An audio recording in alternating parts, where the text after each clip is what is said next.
Hello, people. What's up? I hope you're doing great wherever you are, every corner, every part of the world.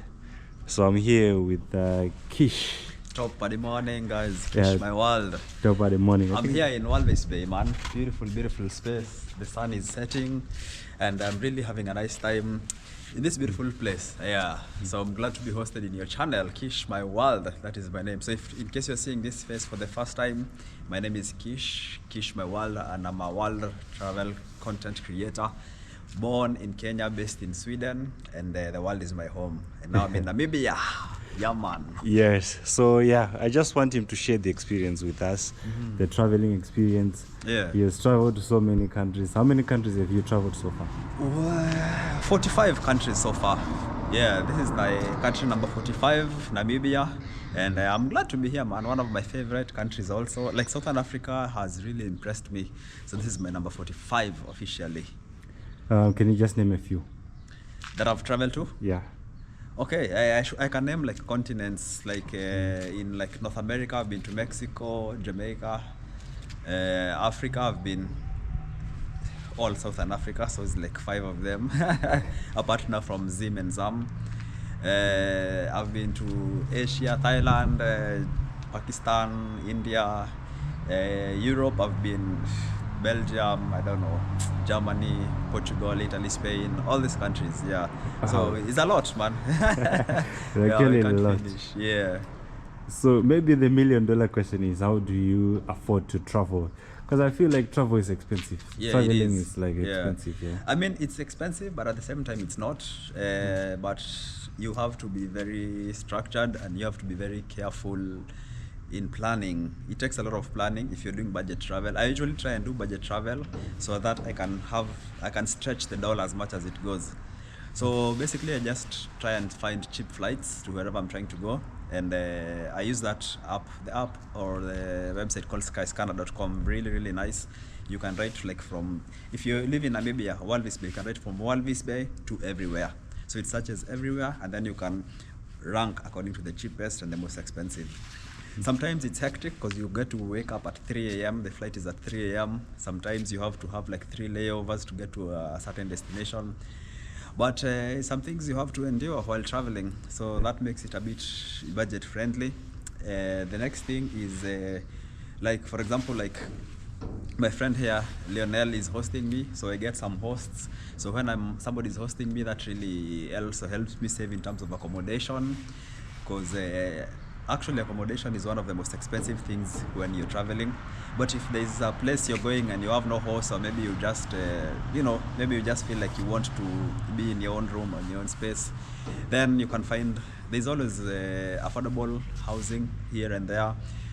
I usually compare Airbnb, Hostel World, and hotels.com, and something called Agoda. Then you can see the cheapest places you can get, not too far from the city and stuff like that. One more, I don't spend my money on the things the normal human being does. For example, designer clothes, I don't know, expensive watches, expensive jewelry. I'm a very simple guy. I wear very simple clothes, you know. Most of the time I go and buy my clothes in sale. When there's a sale, that's where I'll buy my clothes. If I'm in Nairobi or in Africa, I go to the second-hand stores. So I save money and stuff like that. I don't really go out. I go out, but I don't drink a lot. I just drink like, here and there. Also, that's something that a lot of people waste money on. So my priorities are centered upon travel. And little by little, you find that I make just enough to travel around the world. And I work, when I'm in Sweden, I work a lot, and I keep all my money, safely, and just pour them in a trip. Then when I come back, I work again, the next destination, and so on and so forth. Yeah, man. Wow. I do make some money from YouTube, some YouTube revenue. So the money is being deposited in my account, but I have no access to that account because I just don't bother with it, because I don't want to make my travel about the money I'm making. Otherwise, sometimes the expenses supersede the incomes. So if you focus on that, or maybe you go to a different destination, it doesn't do well, you get depressed. But I don't like doing that to myself. Okay. Yeah. That's in a nutshell. So what was like your dream country before you started traveling? Before I started traveling, man, before I started traveling at all, Yeah. yeah, I think like every other African, my dream country was America. Yeah, America. when I was in Kenya, I hadn't traveled anywhere, I hadn't seen any place. I was really, dreaming to go to the States, America, to see the place, the country, the environment, see how it is. And it's mostly because of what we see on TV, what they sell, the narrative they sell, that it's a perfect country, all these things. But I applied for the visa and I got denied. I was heartbroken and I thought I would never travel. But then I started doing other places, and the more I traveled, the more I saw different parts of the world, the more I realized America is actually one of the least favorite places I want to go to. And as we speak right now, I can go to America even with no visa, but I have no desire of going there. That's the irony of life.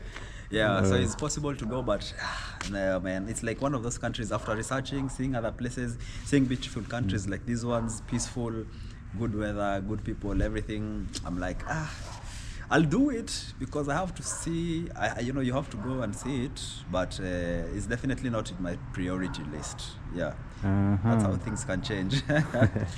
So like, what's the main goal? Like when you're traveling, is it just to explore, to show people around? What's like the main goal? The main goal is, first of all, it's my passion. Okay. And I'm just passionate about traveling, meeting new people, learning new cultures. But some people go to university to get knowledge. Some people read books. Some people research and all these things. Me, I travel to learn. That's my main thing. I want to learn. I want to understand what Walt Display is. I want to understand why there's like trees planted here in this side. I want to understand how the desert meets the sea. You see all these things like here in Namibia. I want to go like to Victoria Falls and see for myself how those falls are falling, why they got that name even if they're African places. Me, I want to learn. That's my number one, numero uno objective. That's what makes me love travel so much. Wow. Yeah, man. So like as an African, Yeah. just shed more light on the countries that maybe are easy to travel to. If you face maybe challenges, and how do you manage to maneuver that? From my own experience, the easiest countries for me to travel to are Southern African countries. That is South Africa, Lesotho, Eswatini, Botswana, Namibia. Literally, there's the borders, they don't stress you up, they don't ask you many questions, they're not corrupt, they're not asking for money before you come in. So in Africa, I would say I really give a really big round of applause to the Southern African countries. The only country in Southern Africa that gave me problems was Mozambique. Okay. Yeah, because the immigration officer pretty much wanted me to give him some money so that I can get in. And I had to give him something, but otherwise it's been smooth sailing. Yeah, the other country here, Namibia, is where I was a bit questioned, but very, very professionally. The guy was not even in bad blood. He was just like, I found it funny. There's a form you have to fill. You have to say how many days you want to stay here. I'm allowed to stay here 90 days, but you have to say how many days. Then I wrote how many days. Then they ask you how much money you're willing to spend in this period that you're here. Like, it's weird. You don't know how much money you want to spend or how much money you're going to spend. So, and then he asked me where I've been before I came, and then I told him I came from Botswana, and before that SA. So that was a bit too many questions, but very respectful, no stress. Even the guy was joking with me and everything. So it's been easy. Now, East Africa, where I'm from, is a bit difficult, man. The borders there, they might be a bit difficult for you. But currently, my country, Kenya, has really reformed, so it's much easier to get in. They won't stress you like before. Tanzania also, there was a president who passed on, who was called John Pombe Magufuli. He also straightened things up, so it's easy to come in. But those countries before were hell. Like, it was really, really, even for us Kenyans, when I'm coming home, they would scan my bags, they would take out everything, they would try to say I have to pay money for this, money for that, taxes, just making up stupid rules. Then a lot of people were fired and the country transformed. Uganda still has the same problem. Yeah, because I remember when I was crossing the border from Kenya to Uganda, I have 2 passports, so I gave them my Kenyan passport. Then somebody noticed my Swedish passport and they were, you have to use this other passport. And I'm like, why? He's like, no, you have to use the blue one so that you can pay for a visa. Then I said, I'm not paying for a visa. I'm a Kenyan. Why should I pay for a visa? Then the officer was like, Well, you have to give us some money if you want to come. Otherwise, use this passport and pay $50. Wow. So I fought with them for a while because I'm very resilient. I don't give in so easily, and I got in free. But you know, it's a bit of a stress. South Sudan, man, just forget about that place. Corruption is too much. Getting in that country, moving around, it was just too much. So Africa is hard to travel. North Africa, Morocco. Just because I'm black, they locked me up somewhere and started questioning me for no apparent reason. Wow. Yeah, at that point I was using my Kenyan passport, and my girlfriend was using the Italian passport because she's Italian. For her, they didn't ask her any questions. We literally are in the same line. In the same line. Yeah, then Wow. we go to different counters. Her, they just stamp out, you know, and go. Then it's done. Me, Kenya, okay. He calls another person. Another person, they call me, they take me in the room. I sit there with another black guy from, I think he was from Nigeria, somewhere in West Africa. And we sat there for literally 45 minutes. I almost missed my flight. Just asking stupid, ridiculous questions, you know. Yeah, so those countries are a bit difficult. Then I went to Egypt now with my Swedish passport. No questions asked. So these are the problems with our African nations. They don't respect Africans. Yeah, that's what I can say is the biggest problem for traveling in Africa. And I've never had those problems in any other continent. Yeah. So you'd say it's easier when you use the Swedish passport? Much easier, yeah. Much easier, yeah. I haven't been to West Africa yet, but I hear that's even worse. It's the cradle of corruption and harassment in West Africa, yeah. Oh yeah, I was also in DRC, Congo. There was also very crazy. Like the immigration officer literally tried to get, how much was it? $10 from me. Because I don't need a visa as a Kenyan, because I used my Kenyan passport. As a Swedish, I need visa. But as a Kenyan, I don't need. So I hid my passport, the Swedish one, very well. But then the Kenyan one, he's like, okay, you don't need visa, but you have to give me $10. Ask him for what? He's like, administration fee. And he was saying it like hiding. He looked left, right, he's like $10. Yeah, I'm like, what? Then he looked again, he's like $10. So you already know. Then I'm like, for what? I don't need visa, it's visa free. He's like, administration fee. Then I was like, no, I know it's visa free for me. So I fought with him for a while. Then he became angry at me, you know. He just tapped my passport and he insulted me. Then he just left. Yeah, then he let me in. And before that, there's a place where they check if you have your yellow fever vaccination, which I did have. And the lady was disappointed because she was thinking she'll get some money from me. But then she started making ridiculous claims like, oh, you need like other vaccines. And I'm like, what other vaccines? She's like, tetanus vaccine. I don't know, ridiculous. Whoever gets a tetanus vaccine to come into a country, you know. So it was just corruption after corruption. Yeah, but Africa is tough. But it's also my favorite continent to travel. Okay. Yeah, and man. what about like the most amazing experience? It was like from which country that you'll never forget? You're like, hey. Man, that has to be Thailand. Thailand was a very, very friendly country. Yeah, those people, they are so friendly, so respectful. They really welcome foreigners in their country. It doesn't matter where you're from, your skin color, how you speak, anything. They are so respectful even in the airport. The immigration officers, the friendliest immigration officers I've seen, they welcome you, you know, they're just super amazing. Yeah, Thailand was one place that would leave a lasting impression on somebody. And even the taxi driver who picks you up at the airport, the accommodation you're going to, the people on the streets, very, very polite, friendly, you know, smiling at you. They don't even fear the cameras. They're not hostile. Yeah. They just used to, you know, used to foreigners, and they have a very beautiful country on top of that. Yeah, so that one amazed me 100%. And the worst experience? In my traveling? Yeah. What could that be? I think it was in India when I lost my bag. I didn't lose my bag. I got in the airport in New Delhi, and then I didn't order an Uber. I just took a random taxi on the street. And the taxis in India are all similar. They're all black with yellow, black with some yellow stripe. So they're like everywhere. There's so many. So I took the first one, and then we went. He dropped me off in my hotel, and I had been traveling for a while, so I was a bit tired. So I took one bag, and then I was busy checking in, and I forgot my backpack, which had my passport, my laptop, my chargers, my cameras, like almost everything.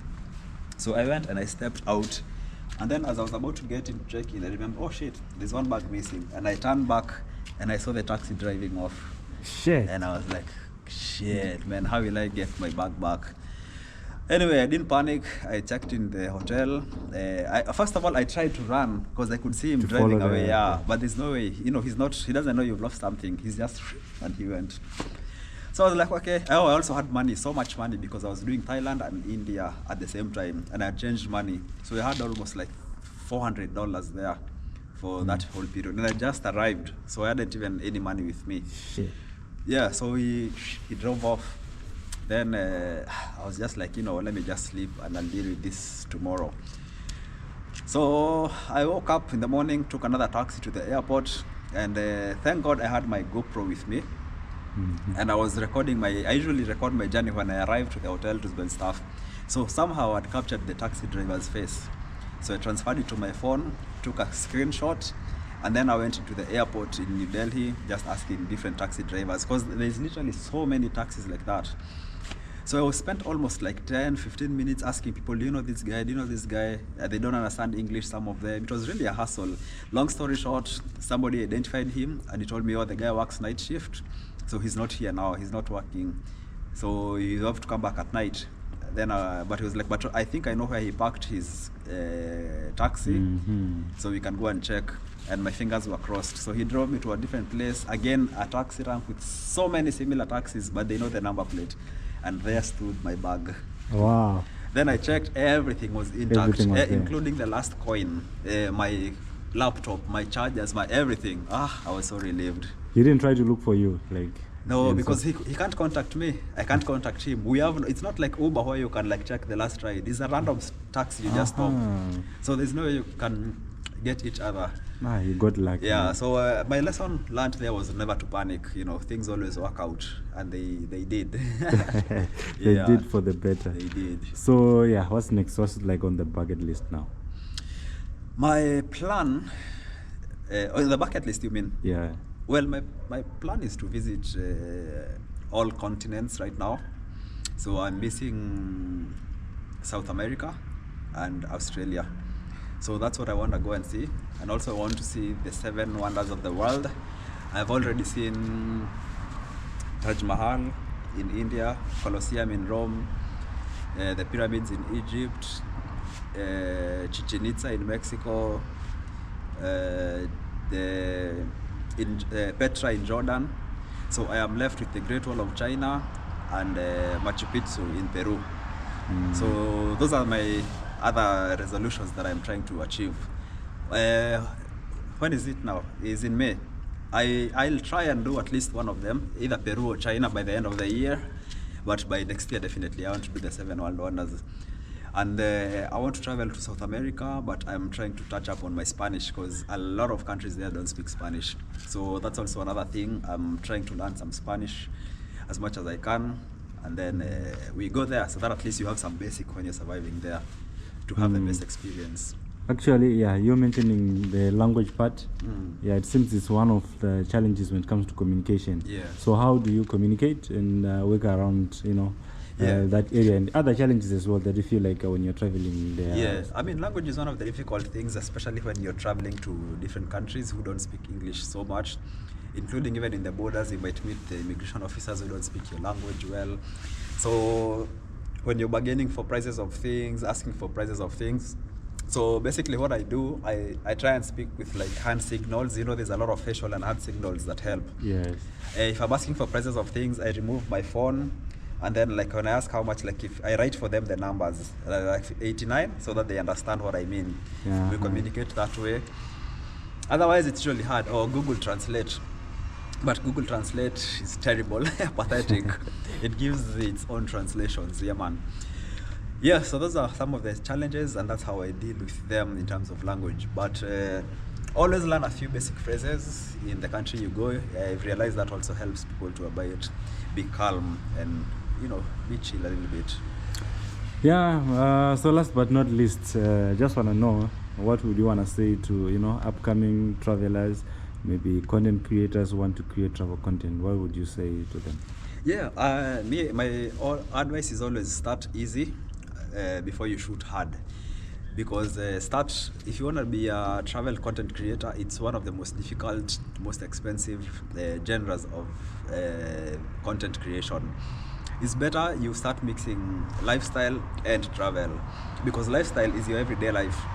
You wake up in the morning, you walk to outside your neighborhood, you go and buy stuff in the local mall, you meet local people in the area, you try your street food, build the audience from that, just your lifestyle, the area you're in.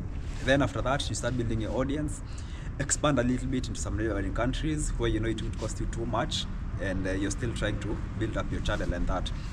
So do lifestyle and travel. Don't just be exclusive travel. Like, if it's possible, go for it. Like me, I've been on the road since the beginning of the year. I haven't slept in my bed for almost 6 months. Wow. Yeah, so that's really crazy, hardcore. man. Yeah, that's hardcore. So if you're not able to do that, don't do it. Yeah, just do it easy, or do like one trip, mix them up so that people can at least see, you know, the consistency in you. And eventually you will explode to more places. Also, if you want to do international travel, start with visa-free countries for your country. Those ones will help build your credibility when you go to other countries that need a visa. In terms of passport, the stamps you get in and out and everything. Because currently I don't think there's a nation in the world that I wouldn't go to because of visa issues, because I've built that credibility. But if you start, like the first time I told you I wanted to go to the States and I applied for that visa, I hadn't been anywhere. So even I don't blame them for denying me the visa, you know. Yeah. So those are the things I would say. Start small, consistency. Even in the morning, wake up, morning routines, you know, you're walking to your dog, you're going to school, you're doing whatever, your workplace. That's content and people are interested in it. Yeah. Would you say content creation is something that someone can do full time? And I know a lot of people doing it full time, and they are doing it really well. Yeah, so you can do it full time. It's a full time job if you want to. It takes some time to build up, a lot of sacrifices and everything, but you know, you can achieve anything you want if you go for it. But yes, it is something you can live off of. Especially in my country, there's a lot of people living from content. Some are simply just Instagrammers only. Some are only TikTokers. Some are only YouTubers. You know, a lot of people are really making good money, a whole lifestyle from that. Kenya is like, I think it's like a very good example of countries that are doing it big in so many ways. Yeah, I just forgot to ask, traveling in Africa, would you say it's affordable? It's the most expensive continent to travel. That really? I must say. Yeah. Africa is expensive. Food is cheap. That's the only thing that in Africa is cheap, because we grow our own food here. But man, do you know flying from here, Namibia, if I want to fly to my country, Kenya, which is like 3-4 hours of flight, is more expensive than me flying from here to even Brazil, which is like almost 10 hours. Flying in Africa is super expensive. It's expensive. Very, very expensive. 1 hour flight would pay an equivalent of an 6 to 8 hour flight. Flying to Dubai from South Africa is very, very cheap. Okay, not very cheap, but it's affordable. Flying to Nairobi from South Africa, man, you'll pay almost 3 or 4 times the price. Yeah. So Africa is expensive in terms of those things. Yeah, if you want to go like to the national parks, my friend, going to like in Kenya, let me say Nairobi National Park, you pay $85 just to go and see wildlife. Here, I was checking out here in Walvis Bay. If you want to go to see Sandwich Bay, from here is $116. That's a lot. It's a lot of money, man. Africa is expensive. It's no joke. It's no joke. While in some countries like in Asia, man, it's so cheap you wouldn't believe. Flights going there, flights within. In Europe, you know, sometimes I pay flights in Europe that are cheaper than my lunch. Like I would eat lunch for $30, but the flight would be $15 or $12. It's so cheap, it's so convenient, yeah. So it's not a joke, man. It's not a joke. Africa is expensive. It's the most expensive place to travel. Yeah. So man, this is Kish. It's getting back now. Yeah, Kish, my world. We're is actually getting done. utilizing. Yeah, but at least we've gotten some this light. few info. I hope people have enjoyed my short interview here, even though it's getting dark. Yeah. Since now we're in Namibia, just say like something about Namibia. What do you think of this country?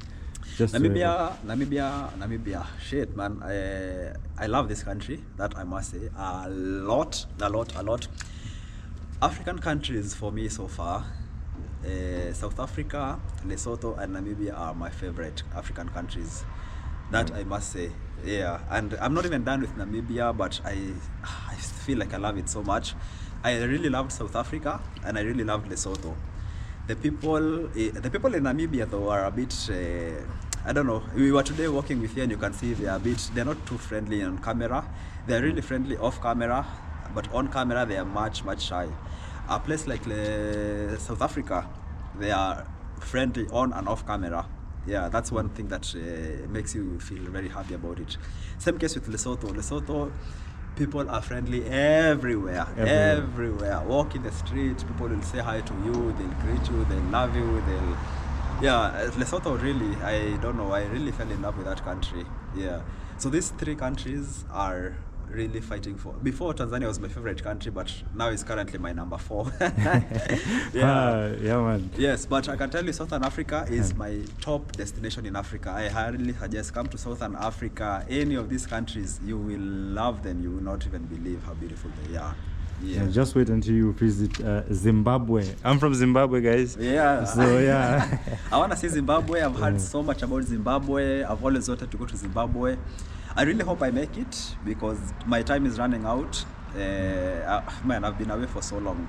So my plan is to go to the north, then go to Zambia, then Zimbabwe. Then hopefully I'll fly out from Harare if all goes well. But if I feel like Namibia might capture me until my time is over. Honestly, I feel like I might stay in Namibia longer than expected and just end up flying home from here.